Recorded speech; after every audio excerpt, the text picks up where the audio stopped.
So, welcome everyone. We're excited to be back with our speaker series for 2018-2019. And we're starting off with an amazing person, a phenomenal woman for our September speaker series. So, I'd like to introduce Miss Martha Ramos, who is a former advertising executive turned entrepreneur who's found her core purpose in life. Her mission is to help people develop their full potential and tap into their unlimited possibilities. She loves to sing, dance, and spend time with her family and friends. Yes, for sure. Welcome, Martha, and I'm excited to learn about cultivating confidence from within. And take it away. I believe confidence is a skill and not necessarily a trait we're born with. Hello, everyone. I was born in Dominican Republic, but my parents moved to New York City when I was about 1 year old. I am the oldest of 5 siblings, and although I didn't grow up in Santo Domingo, our nation's capital, I am a proud Dominican. I love the richness in our culture, from the beautiful white sand beaches to the music to the food, but most importantly, the beauty and the diversity in our people. I'm so grateful that my parents instilled in us the importance of staying connected to our roots. And though I can't really remember the transition from Dominican Republic to New York, I know that it had a huge impact from a very early age. So a funny story is that my parents love to share is that I always used to walk around saying exactly what I wanted to do when I grew up. And that was to become a professional, make money, and travel the world. The irony in that is that sometimes I do have a little fear of flying, but I still love to get on a plane, which is a little crazy. They say that I always had a huge imagination and was always curious about my surroundings, and how I knew from a very early age, again, how very different it was from being in Dominican Republic as opposed to New York. I know that having that level of self-awareness has served me in both my personal and professional life. So that's a little bit of who I am. I grew up in Washington Heights, a working class neighborhood in uptown Manhattan, during an era where teenage pregnancy, drugs, and being a high school dropout was prevalent. Yet I grew up in a neighborhood where I felt safe and everyone came together as a community by taking care of each other. According to my parents, I knew from a very early age, again, what I wanted to do, and having that level of self-awareness have served me. So for instance, though I grew up in what society calls an inner city, which is a way to describe a working class neighborhood, I believe that it was more for me beyond what I saw. Also, I was lucky enough to grow up watching shows like The Facts of Life, A Different Strokes, and The Cosby Show, all shows that had someone who looked like me, someone who, was either working in Wall Street and living at a penthouse on Fifth Avenue, or someone who was a lawyer or a doctor. So therefore, I knew that I had the opportunity or the chance to grow up and be just like them. Though I come from a line of strong women and confident, it was those shows that taught me to dream big and to believe that anything was possible.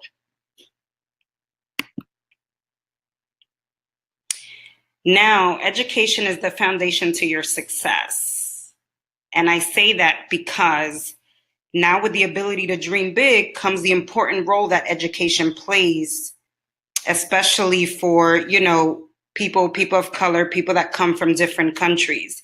It is important to understand that having an education here in the United States, it opens up doors and, possibilities to opportunities that you could never imagine. And I started my education at an elementary school PS 115 in Manhattan.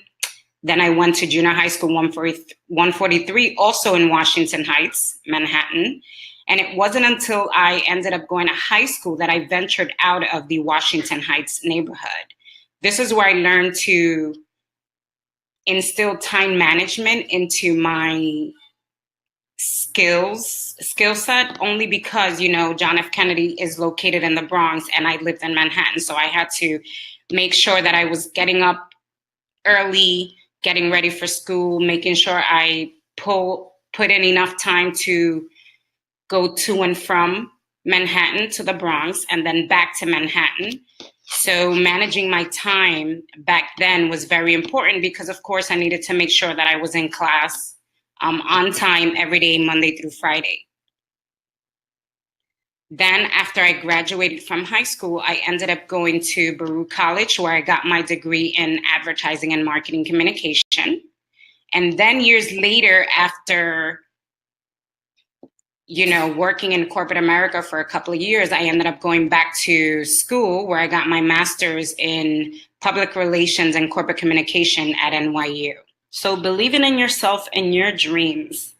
As Hedo mentioned, I am a former advertising executive who would help major global companies such as Colgate-Palmolive, American Express, Kraft, elevate their brands.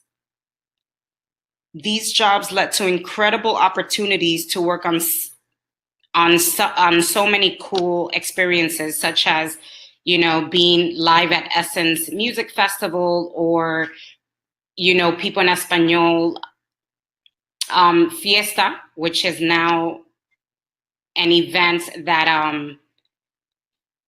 houses a lot of Latino or Hispanic celebrities. Before I highlight my career further, it's again important that you're aware that since I went to school while working full time, the transition from college to corporate America was easy for me because I was already used to that work-life flow, or I should say school life flow. So now, having worked in advertising allowed me to live out my dreams of traveling, meeting celebrities, and making a decent salary. Proof that when you believe in yourself and your dreams, they really do come true. However, it wasn't all peaches and cream, as I struggled with the fact that barely anyone in the company looked like me. And as a woman of color, this was often a challenge because there were times that I felt I didn't belong and I felt uncomfortable. And as I climbed the corporate ladder, I was in constant conflict with myself because I wanted so desperately to belong. It wasn't until I transitioned into being an entrepreneur that I felt 100% myself and comfortable in my own skin. If there's one thing I wish college would have taught was how to cultivate and maintain that level of confidence as I continue to chase my dreams. Because at the end of the day, we're only human, and our confidence levels will, and you will see this as you transition into different levels in your career, that it will decrease. Which leads me to success is often led by failure. Now, what do I mean by this? Failure is an important teacher in terms of teaching us, how to strengthen our character. It makes us more resilient. But one of the most important things that I want you guys to realize is that failure is just a moment in time. It does not define you. So at one point, I'll tell you, one of the things I struggled with was my self-esteem, because while working in advertising, I was laid off from work, which did a number, again, on my self-esteem, on my confidence. There was times that I would question myself. I would ask, am I good enough? Am I smart enough? What am I doing here? And it was a lot to deal with, especially at the very beginning stages of my career. But how I overcame the negative self-talk was by watching an episode on the Oprah show where she was interviewing Iyanla Van Zandt, who is known as a world life coach. She, at the time, had written several books on how she overcame challenges. So the next day after watching the show, I found myself walking through the aisles of Barnes & Noble and coming to the self-help section. One of the books in particular that Iyanla wrote is called Faith in the Valley, in which she describes the valleys as the causes of stress and imbalance for women. The book teaches women how they can cleanse their mind and promote a healthy foundation for living in a modern world.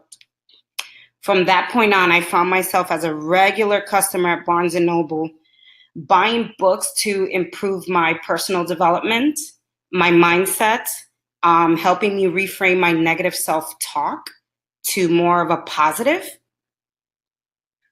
However, and like I mentioned before, the most important lesson failure taught me is that it doesn't define us. Our choices define us far more than our circumstances. And getting laid off was just that, a moment in time that helped me with my personal development journey.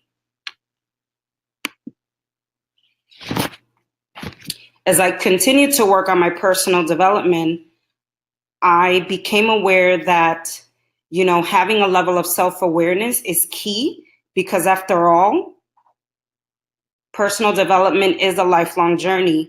But when you are clear on who you are as a person and your core values, what you stand for, it really does help you stay focused on the bigger picture. And I often say, I am a person fueled by love, led by compassion, and rooted in faith. Those are some of my core values that I live by. It is what helps me make choices that work best for me.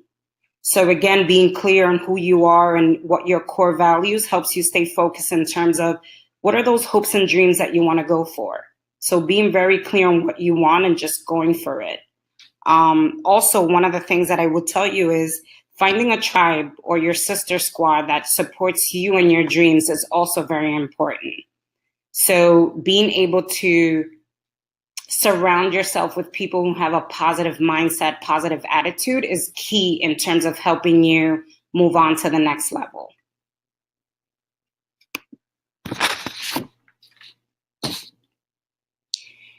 Now, time management is also an important skill that you ladies need to know. For example, back then when I was in school, what helped me was, I used to get these yearly planners where I would lay out my schedule to manage my time more effectively. For you, you guys are so lucky because technology has advanced so much in the last decade or so that you can literally use your smartphones to keep track of your tasks, your to-dos, your calendar, events, your class schedule, etc.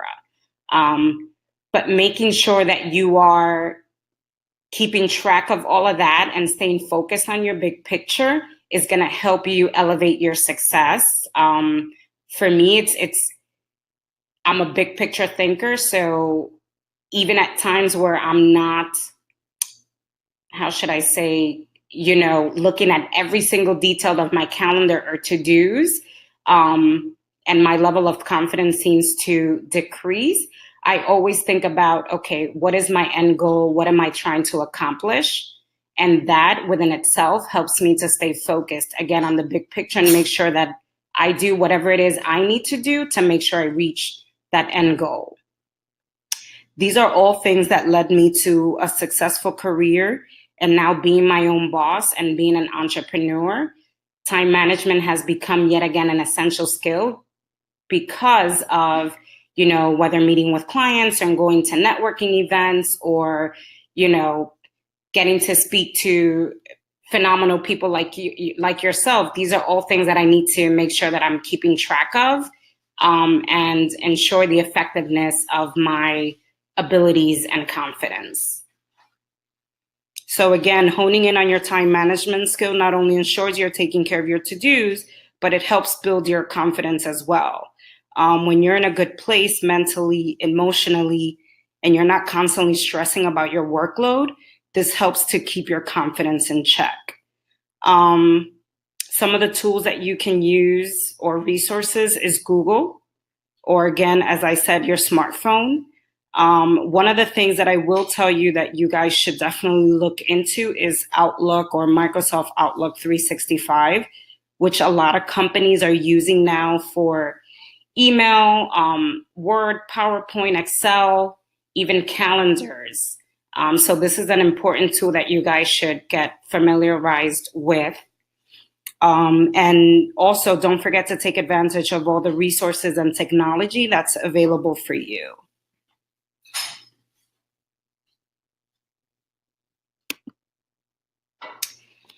In terms of tips for cultivating your confidence every day, here's just a couple of bullet points that I, wrote out for you guys. For instance, definitely reframing your negative self-talk into positive. I tend to create what's called a mantra that speaks to me, and I read it every day daily.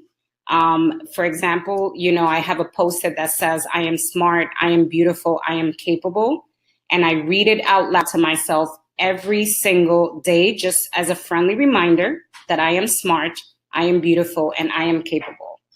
Also believing in yourself and knowing that the best is yet to come.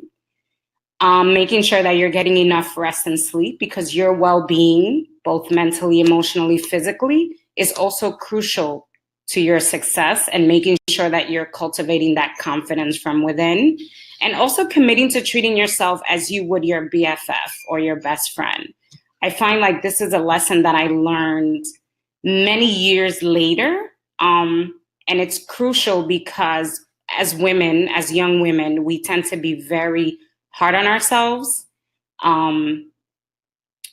But yet we seem to be more compassionate and empathetic towards others. And I feel like once you reverse that and you start treating yourself with the same self-love and self-compassion, this is going to help to cultivate your confidence from within and move you on to the next level.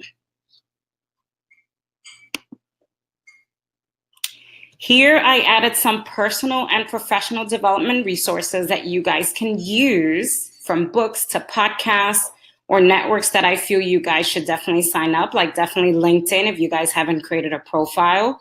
It is a professional network where you can sync up and link up with a lot of other professionals in many different industries. It is a great tool to have, especially as you start entering into the corporate world arena. Also, any TED Talks that you guys might find relevant, I definitely encourage you guys to Google and listen to some. There's a lot of inspirational speakers out there who are sharing their stories and encouraging, people from all over the world to, again, chase their dreams, cultivate their confidence, and define success on their own terms.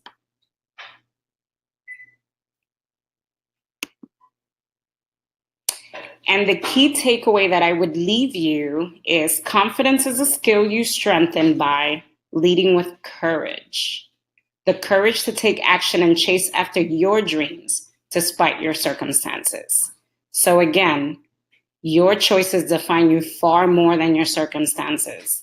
And I want you guys to know that you are each a rock star and you have what it takes to achieve your dreams. You have what it takes already in you to cultivate the confidence that you need.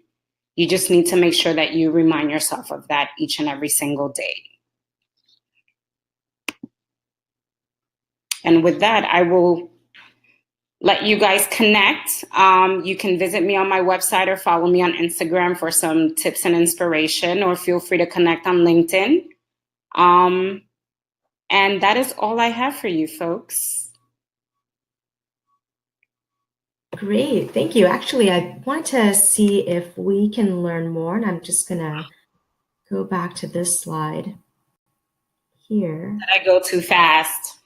Oh, that's okay. On this slide, can you maybe talk about what your days or your weeks look like? Can you actually maybe go through a day in, with starting off with your your commute, but then also talking a little bit about how then you juggled work in that day and homework in that day.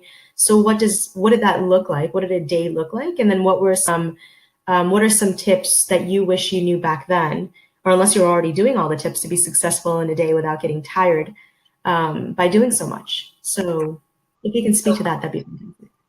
Sure. So I'll take it back to a day in the life of while I was in high school, because in my junior year was actually when I started working as a youth worker at the New York State Psychiatric Institute, which now that I think about it, I can't believe I worked there. But anyway, I used to get up really early in the morning, let's say 6 a.m., My mother made sure that we had breakfast before we went to school. Then I used to rush out the house by 7, jump on the train because I needed to make sure I was in the Bronx at school around 8 a.m. Used to go through my classes like any other normal high school student. But then instead of, being part of the cheerleading squad or any other after school activities, I used to have to leave school around 3 o'clock to be at my job by 4 p.m. And I used to work till about 7.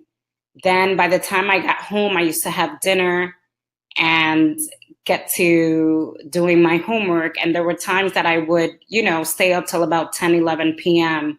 working on schoolwork.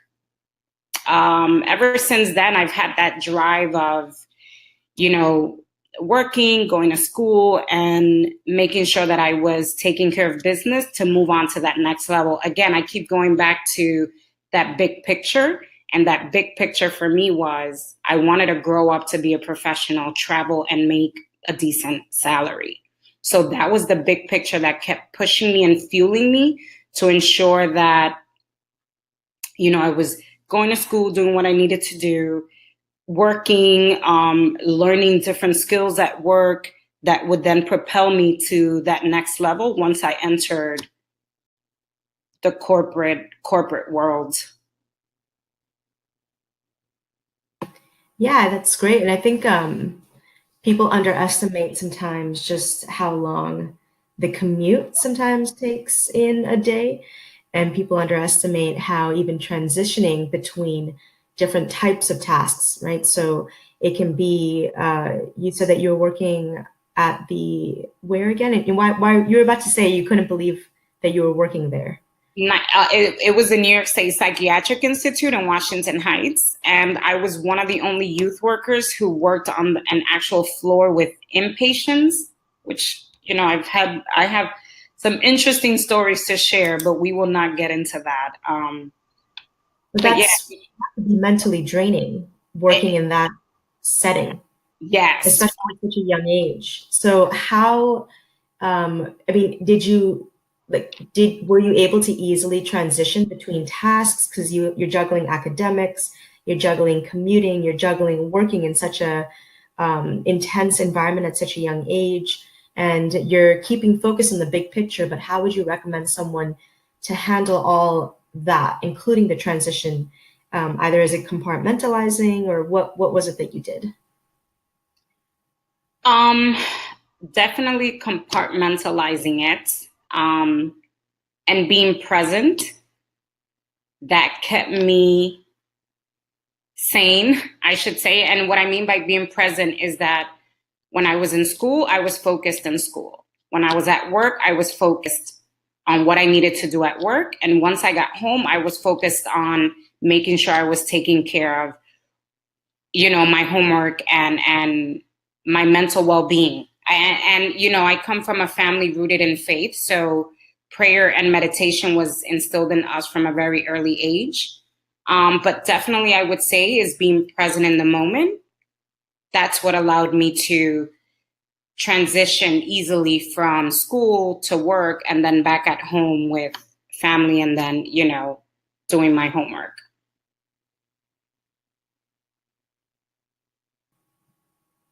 Sorry, I was on mute. So, yeah, I think, that's something that is so hard to do, especially in high school. And then and you were doing it in high school, which would mean that the college transition would be a lot easier. What would you recommend to those who perhaps don't have such a demand in high school, but then there is that drastic transition to college where you have to learn how to even schedule your free time? And what does free time look like? That might mean that you're at the library studying, and it might mean that you're planning activities around developing leadership. So, what would you recommend for high school students who don't necessarily have to work, don't necessarily have that demand, and all of a sudden in college, they do need to step it up? Huh. I would say it's definitely being clear on what you want, right? So again, I go back to having that big picture in your mind or your end goal, and making sure that you're scheduling your to-dos, your workload, your class schedule, but also being part of clubs. I was part of the American Marketing Association Club while I was in college. And that allowed me to, develop some leadership skills. It helped me develop my confidence level. I got to know networking skills, how to, network with other folks. So yeah, it's definitely staying focused on the big picture, managing your time effectively, and being part of student clubs that allow you to hone in on your leadership, time management, networking skills, etc. And then if you can, you've already been juggling so much since high school, and then college becomes an easier transition for someone like you, and then therefore corporate as well. But there are definitely some changes. So what were those changes, and how did you handle the transition itself? So if you can kind of walk us through one of, if you can remember a busy week or a day in one of your busiest weeks, and what did that look like? And what are some things that our younger audiences might have to watch out for? The distractions, wanting to be with your friends, hanging out, partying, that is all part of college life. So it's making sure that while yes, you should be enjoying your college life and hanging out with friends,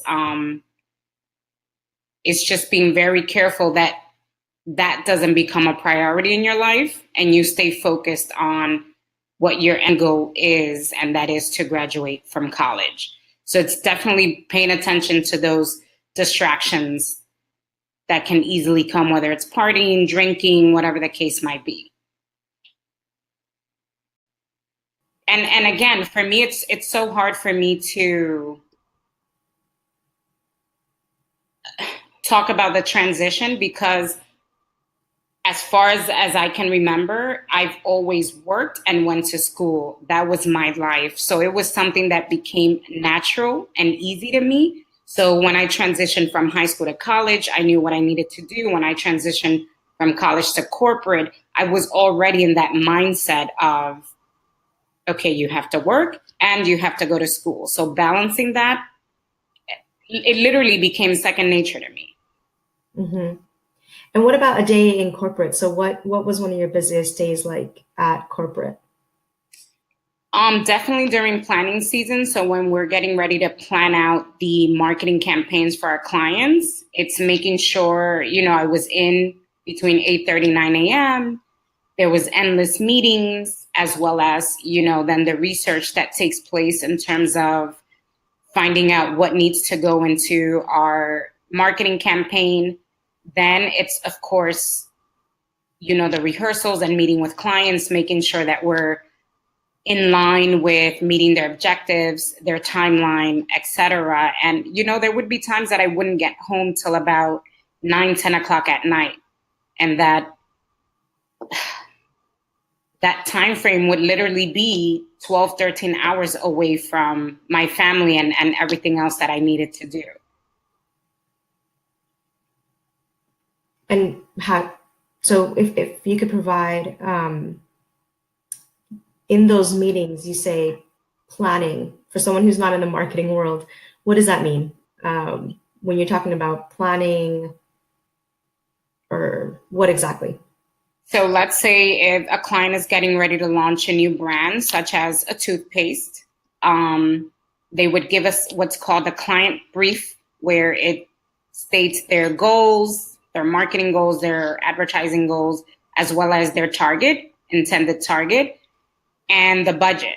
And then once we would have that, we would then come back onto our team and plan it out. So depending on the level of budget, we would do the research in terms of how do we reach these people with our client's message? What media vehicles do we need to implement into our campaign that's going to ensure that the intended target is getting the message effectively and efficiently.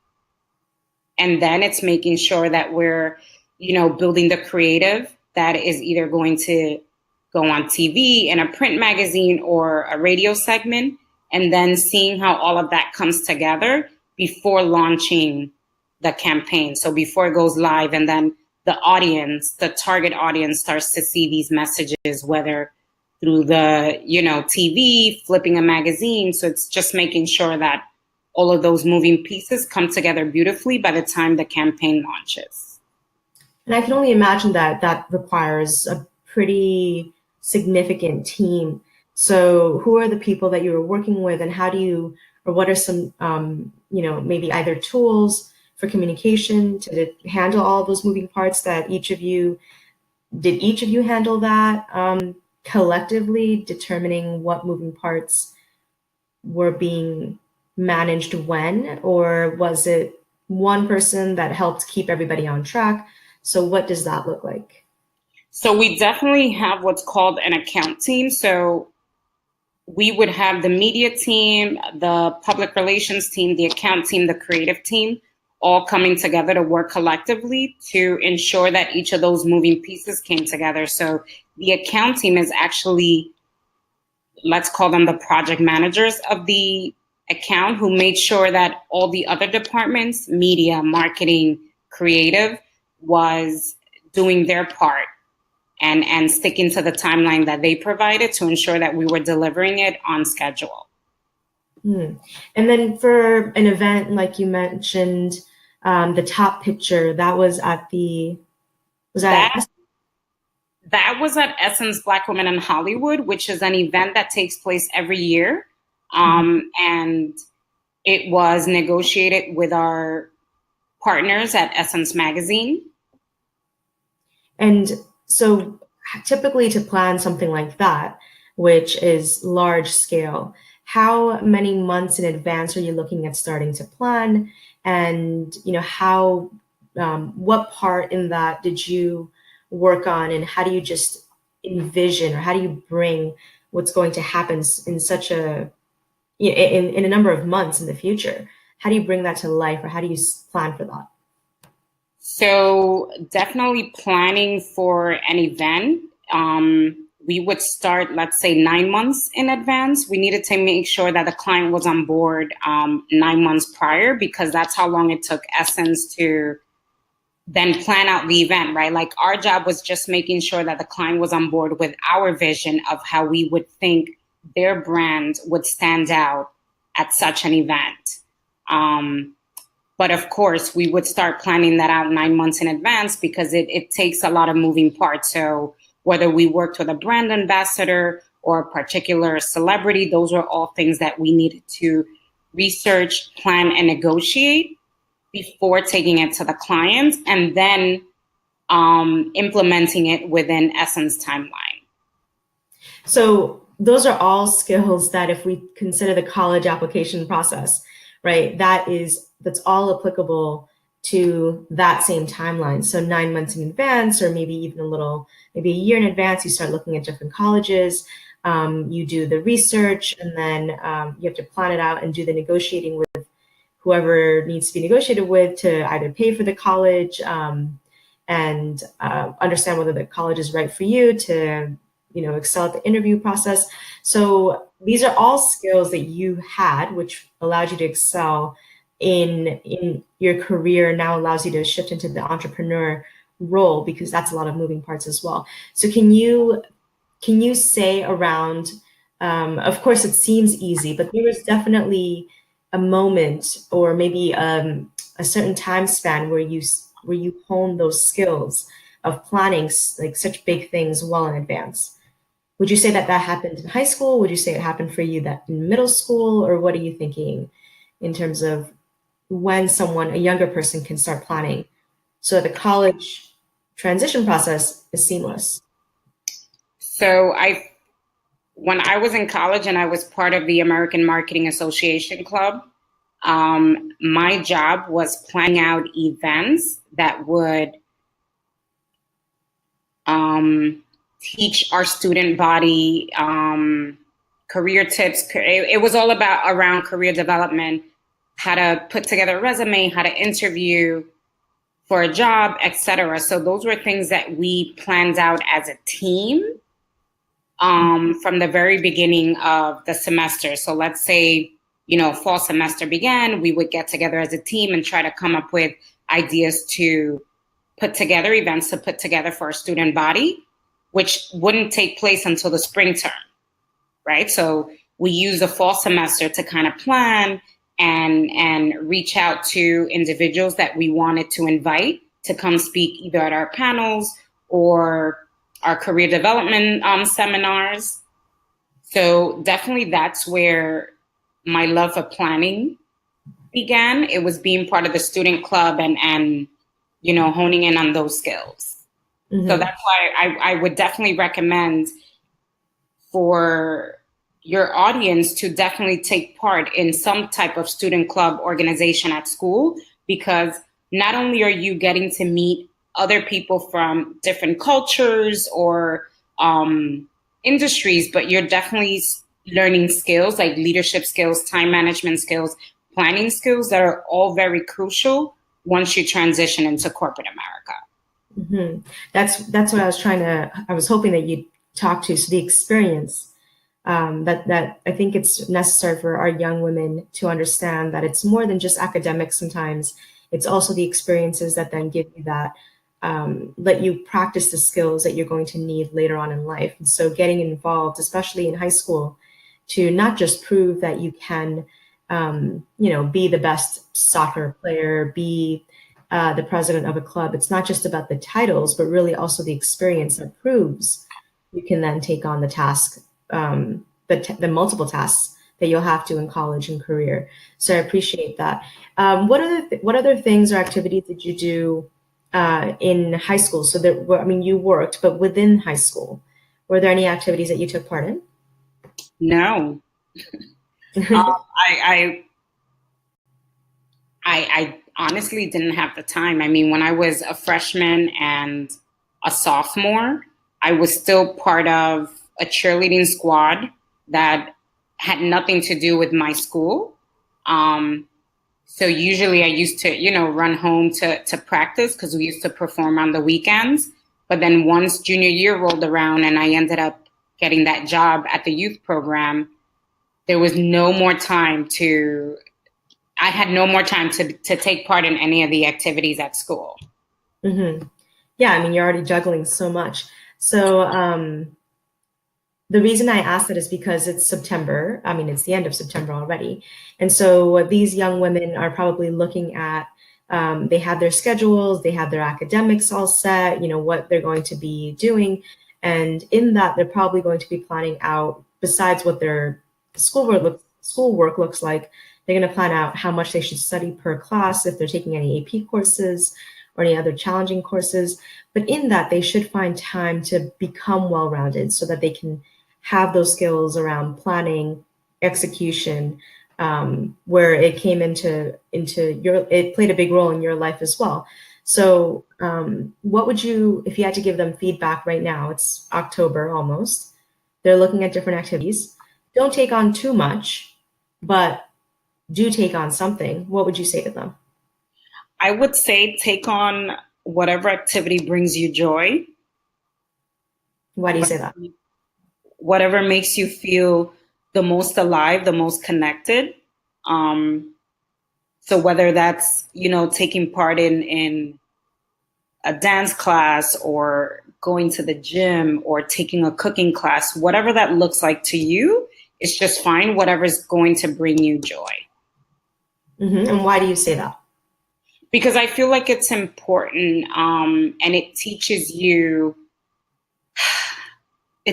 self-love. And I feel like that's something that's not taught to us. We're taught to love everyone else, but internally, we're not taught to love ourselves in such a way that's deep and connected. And I feel like when you do activities that bring you joy, it's just that that connection that you start developing with your inner self. Mm-hmm. And I think it makes it easier to do. So when you're juggling so many things that maybe you have to juggle because going to school, taking certain classes or things that you have to do, and you may or may not like them, that it becomes a lot easier when you are your other activity that you said you ran home afterwards to practice.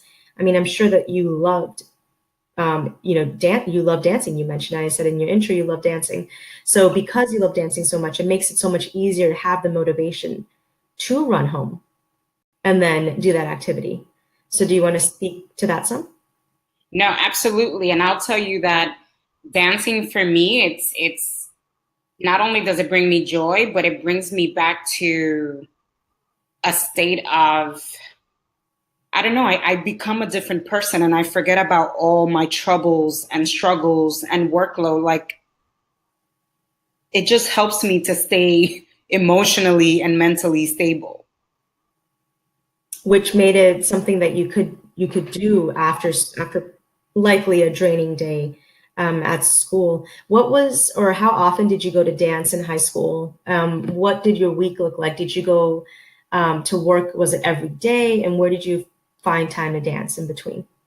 So the dancing was only during my freshman and sophomore year, because then once I entered junior year and I had to work, that's when I ended up leaving the cheerleading team.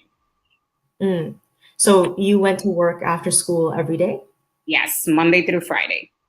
Monday through Friday. And how many hours per day did you say again you were doing that? So I would start at 4 p.m. till about 7. So anywhere between 12 to 15 hours a week. 12 to 15 hours a week. And then you would commute home and then you would do your homework. So on the weekends, were there activities? Was dance still a part of your life on the weekends? Or did you just find time to kind of relax given the demanding, hectic week? My weekends consisted of making sure our apartment was clean and our chores were done. Mhm. Dancing as a Dominican is part of who we are. So my mother would blast the music and we would literally dance with each other in the middle of our chores. Mhm. But no, I was not part of the cheerleading squad anymore, but dancing was still central to our weekends at home. And you mentioned that, right? You mentioned that it was a good time for you also to grow up because you were watching, um, there were shows that where you saw yourself. So do you want to talk about maybe one or two characters specifically that you resonated with in the shows? You mentioned Facts of Life, etc. So in the Facts of Life, definitely Kim Fields, who played Tootie. She was the only woman of color within all the other girls who were attending. I forgot what do they call it, Langley High or whatever the case might be. But yeah, Tootie was one of those that I definitely resonated with, as well as the Cosby Show.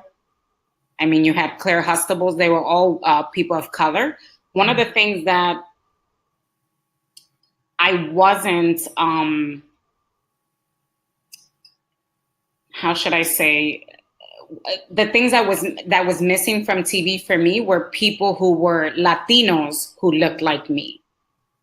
So while the Oprahs, the Cosbys, the Tooties of the world were all African Americans, I saw myself in them because that was the closest thing that looked like me on TV Mhm. back then.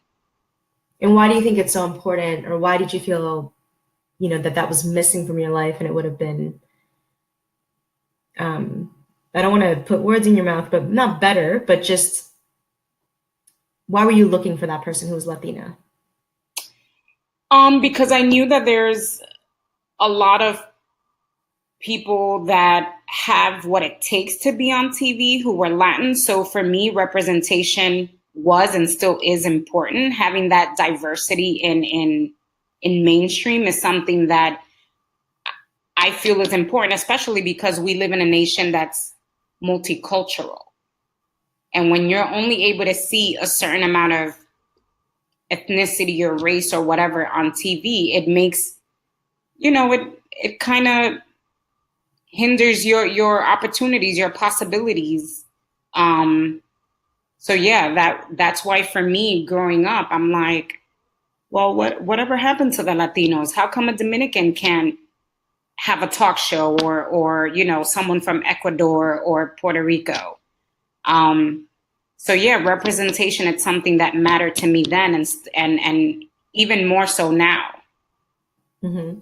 And that's why, I mean, the Dominican culture was part of your daily, but also, I mean, weekly, you spent that time with your mother and made sure that you were close to your own culture, because sometimes if you don't see it, you have to live out your own cultural experiences. And I think that's very important. You mentioned that in your climb on the corporate ladder,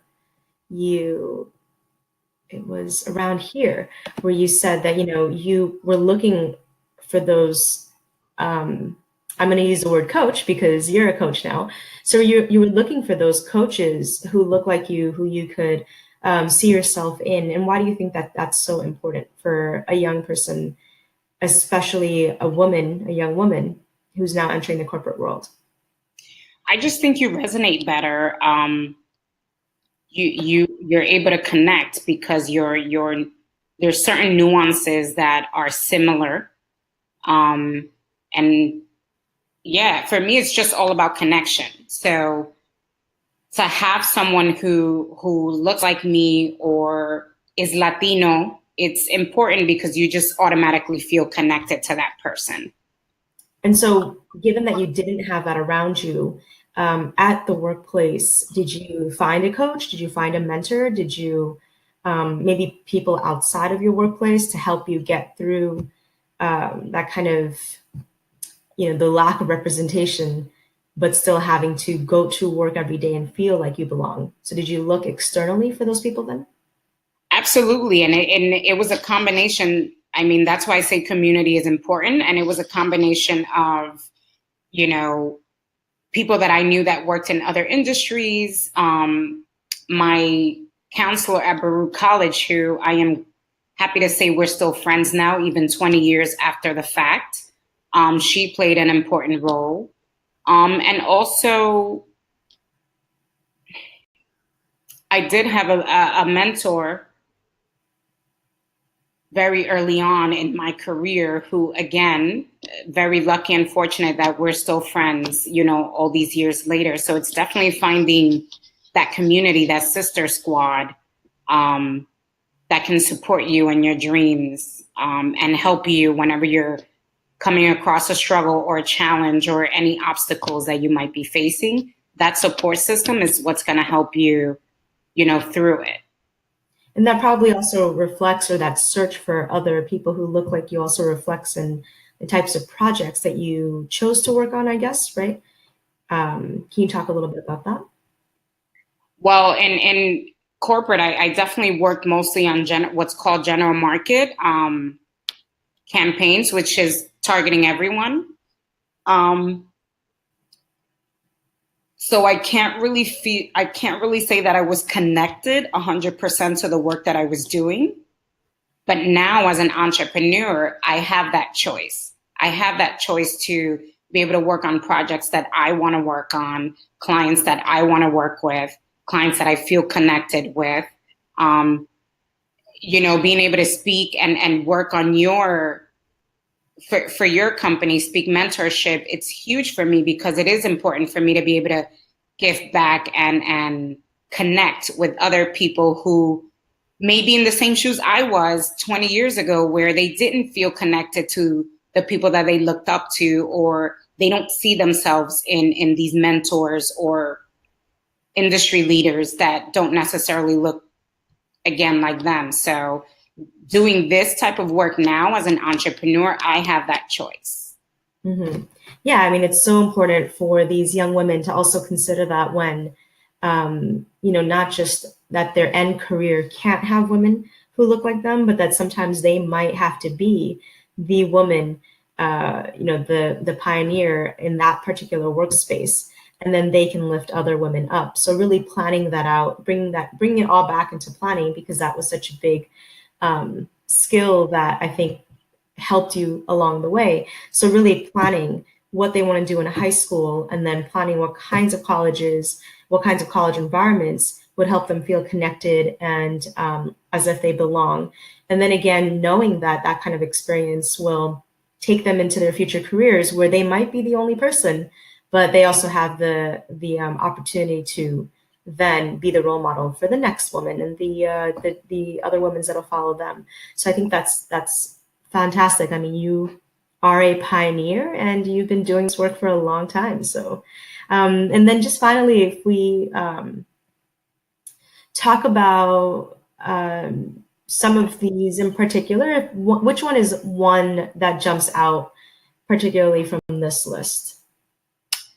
So, the School of Greatness podcast by Lewis House is one that I listen to on a regular. He not only shares his story of overcoming major challenges, but also interviews a lot of inspiring people who come and share their story as well. And what I love about this one is that the diversity in the people that he interviews. So he's had, Latinos and African Americans and Asians and Caucasians. It's just the diversity of people that he gets to speak with and interact. And I feel like that to me jumps out because it allows you to hear about other stories that you may not necessarily hear about on a regular during mainstream media. So cultural awareness. I'm sorry? Cultural awareness. He brings a lot of awareness to other cultures as well, and it's good. Absolutely. And it's that level of self, again, awareness is so key, whether it's self or cultural or societal. Like having that level of awareness is key to help anyone move on, from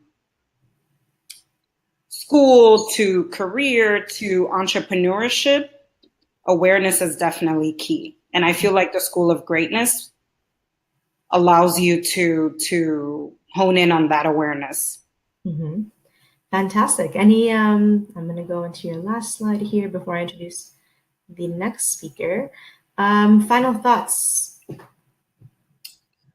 I would just say, always believe in yourself and your dreams. Never allow your circumstances to define you. I am an immigrant here in the United States. I'm a proud immigrant. And I've overcome a lot of challenges and obstacles to ensure that I'm living out my dreams. So I would always say, believe in yourself, believe in your dreams, cultivate that confidence from within. It's not necessarily something you're born with, but something that you can strengthen. And yeah, just know that you got what it takes. I don't care what anyone else says. You have what it takes. That's fantastic. Thank you so much. You have what it takes, Martha, for sure. So we're so glad to kick off our speaker series with such motivational talk that can get these young women to start not just the school year off right, but also start planning for next year and then their futures. I think that's also something that we need to help them consider, planning early. So our next speaker series featuring Carolina Giannicelli of JP Morgan. She will be presenting on leadership and how she climbed the corporate ladder towards becoming a managing director at JP Morgan. She's also Fortune's 2017-2018 50 most powerful Latinas in business. So again, just a fantastic woman. Yet again, we do have men for the first time, 2 men in our speaker series. So we're also excited about that. So we hope everybody joins us October 27th, 11 a.m. And you can register at the link that you see here. So thank you again, Martha. We really appreciate taking the time with us today to talk to our young women. Thank you. And I appreciate you and your mission. So continued success. Thank you. Thank you so much. Okay. Bye, everyone. Bye.